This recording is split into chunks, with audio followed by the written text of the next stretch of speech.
আজ দুপুরে খাওয়ারের থালি সাজিয়ে নিয়ে চলে এলাম আমি ঘাটাল থেকে তোমাদের সবার প্রিয় হাসি খুশি মিঠুদি।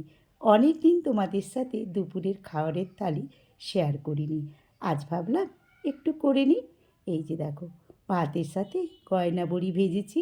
আর এইটা কি বলো তো, আম দিয়ে মসুরের পাতলা ডাল।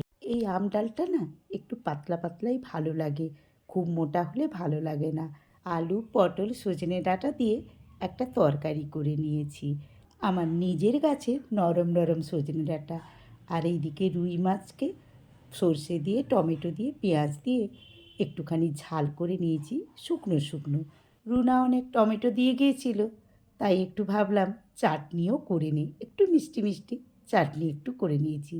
এই ছিল আমার আজকে দুপুরের আয়োজন। কেমন লাগলো অবশ্যই কমেন্ট করে জানিও, আর সবাই ভালো থেকো।